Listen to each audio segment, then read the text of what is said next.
Hey guys, what's up? It's me, Sean from pt.2. Literally, I stopped this about 2 seconds ago from part one. So, anyways, I'm continuing where I was. If you don't get what I'm talking to you guys about, watch part one. You should have done that already. Anyways, camera is 5 megapixel, not the 8 megapixel that you get on the Evo. So a little bit lower camera quality. No, not really camera quality.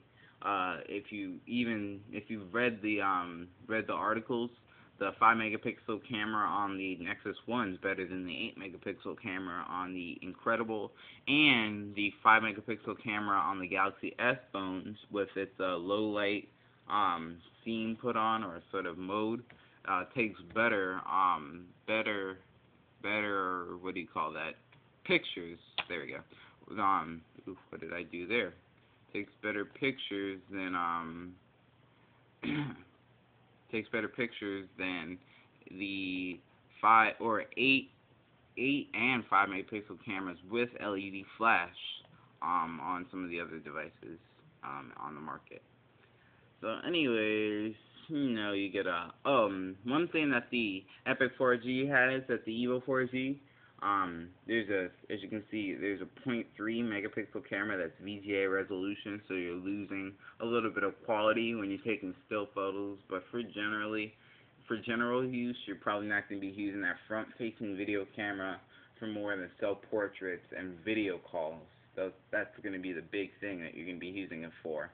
I mean, it's not like you're going to be taking pictures of your vacation in Rome with the front-facing camera. You're obviously going to use the back 5 megapixel camera, so not too bad there, not too shabby.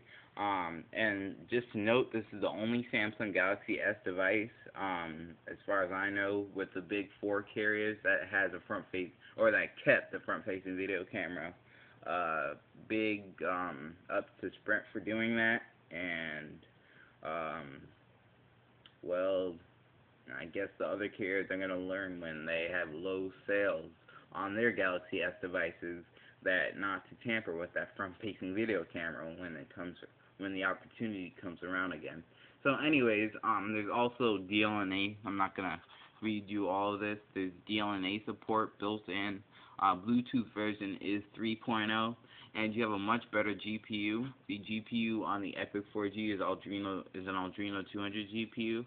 It's about 20 million triangles per second, whereas the Epic 4G can do 90 million triangles per second, which makes it have the best GPU that you can currently find on a smartphone today, even better than the iPhone 4 and the iPad, actually, for that matter, because they use the same internal component.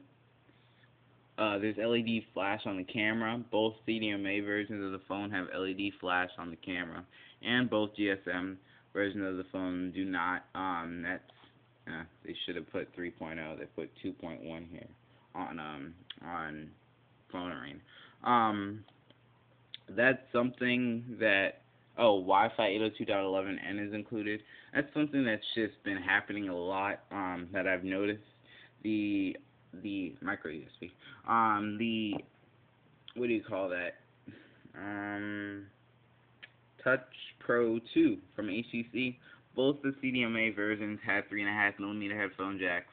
The both GSM versions of the phone, you had to use the included dongle. So that was something that I don't know what the carriers have in mind for that, but I mean, I think that personally, I don't know, I don't know. I'm just a tech reviewer. I'm not really a I'm not the president of a company, so I can't really tell you. Yes, I am the president of a company. No, I'm not the president of one of the big four companies, Sprint, Verizon, T-Mobile, or AT&T, so I can't really tell you why that is. No SAR rating. Let me just check that. That's something real big. You should know about the SAR. What SAR basically is it's the amount of radiation when you're on a phone call or just using the device. It's not even telling me here.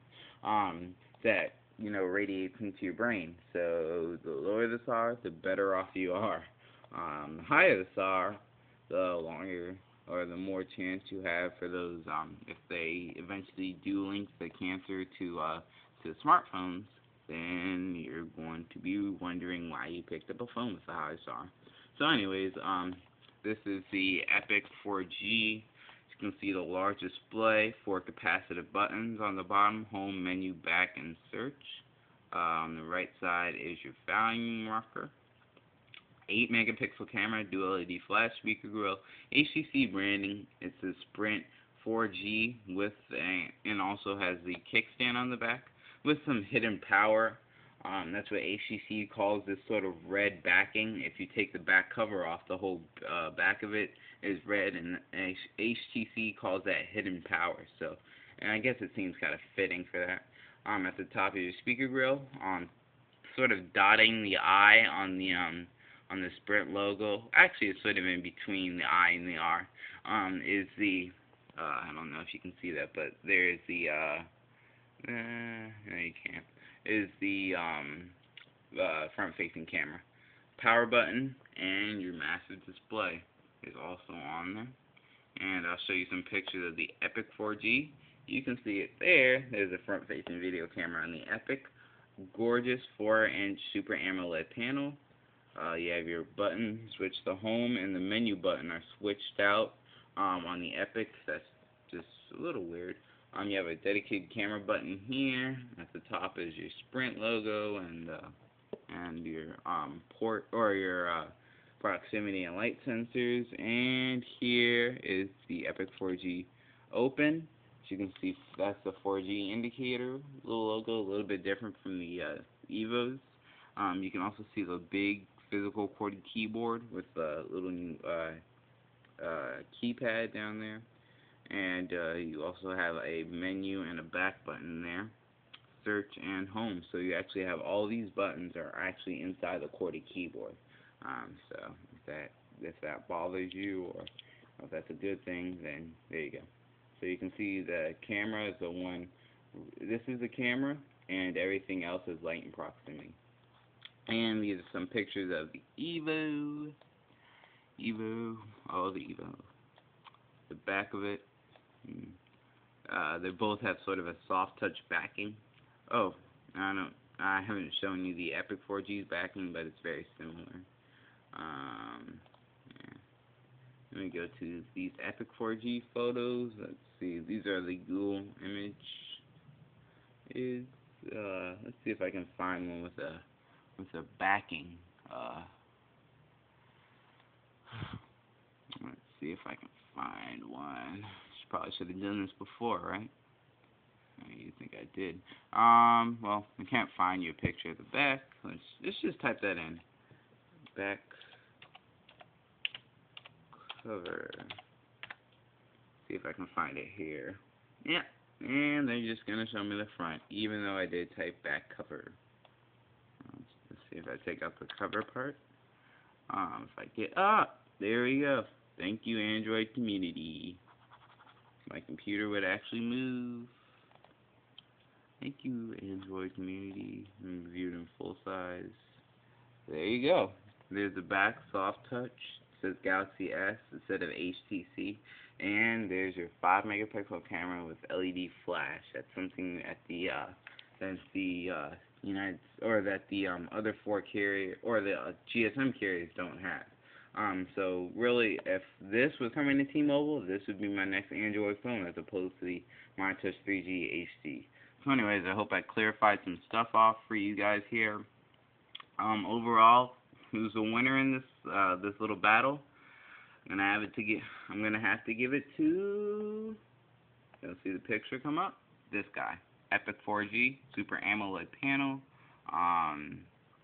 and just the Super AMOLED, the CPU and GPU. Just push it over the top. Make it the best device coming to Sprint Nextel this summer holiday shopping season.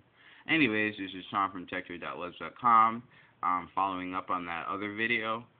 Talk to you guys later. Hope you guys have a good rest of the day. Talk to you guys later. Goodbye.